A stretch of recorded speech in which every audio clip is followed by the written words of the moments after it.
क्या आपको बार बार खांसी आती है?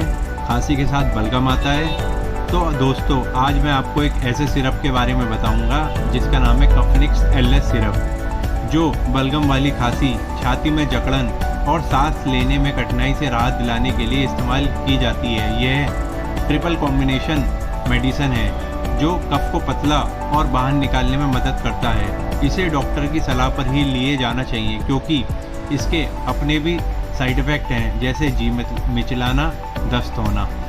ये सिरप अस्थमा जैसी बीमारियों में राहत दिलाता है। बिना डॉक्टर की सलाह के इस दवाई का यूज़ ना करें।